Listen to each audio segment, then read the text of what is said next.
Hey everyone. So I just wanted to come on to make a short video speaking to this very strong theme that I'm witnessing incredibly active right now.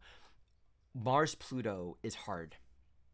And right now, we can understand and expect that there's going to be a lot of confrontational energies arising in our life. And I want to frame this from the perspective that, from an evolutionary lens, there's oftentimes, we're going to use the word temptation.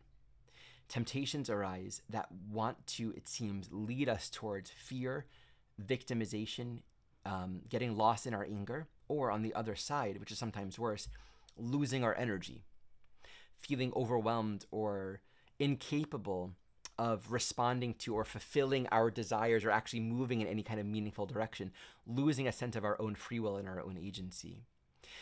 These things happen for all of us. And I think when these temptations arise, when these challenges, when these confrontations that seem really intense and really strong arise along the journey, we don't always know what to do because it's pushing up against what we're not yet conscious of. In other words, it pushes up where we have not yet become aware of the immense power that we hold. So people say things happen, events unfold in certain ways. The challenges and the snafus that arise in life and the stresses, they all come. And it's going to fundamentally push us exactly where we're most vulnerable. It can feel debilitating, it can feel really hard, and we can feel really charged. I think, one, there's an immense amount of compassion that I want to extend for all of us in recognizing these hard places are not to be expected to be places that we know how to work with. We may not deal with them perfectly. We might find ourselves for a period of time acting not in our highest alignment, or losing that agency, losing that trust and that confidence in our strength and in our power. But two, in recognizing that, there's this teaching to always come back to, this is also pointing me to where I am yet to claim another threshold of strength and agency along my own journey. The more we can churn and work with that, the more we find that all of these experiences, even the really challenging ones, that are tempting some kind of loss of alignment, loss of agency, moving into lower vibrational energetics, are ultimately to be seen as a gift that's revealing to us where we are much more powerful, much more capable than we realize. This is to be appreciated with a strong Mars-Pluto opposition, and it's going to, again, be happening for several months now. The evolutionary journey means there's content that we haven't yet faced. And on the other end of that content is more success, more power, more of what we want, more happiness, more fulfillment, a deeper connection to the divine, deeper fulfillment within ourselves, that which is deeply of essence and desired in our life being more fulfilled. Life isn't here to take something from us. We're not here to lose. We're not here to be disempowered. All of the stresses and the emotions and the content that arises along the journey is here to point out that this is what's arising. The purpose of fear is to reveal the fact that there is fear inside of us.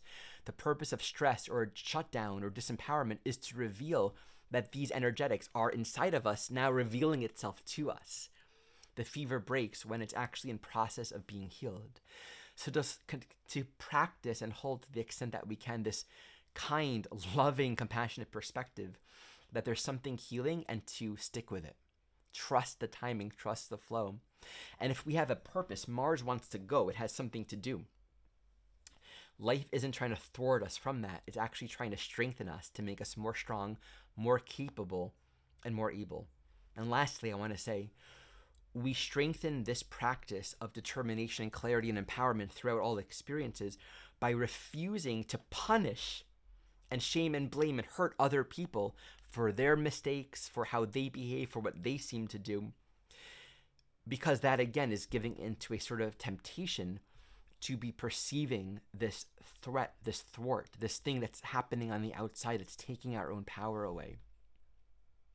This Cancer Capricorn energy speaks a lot to managing a strong current of emotions, holding good boundaries.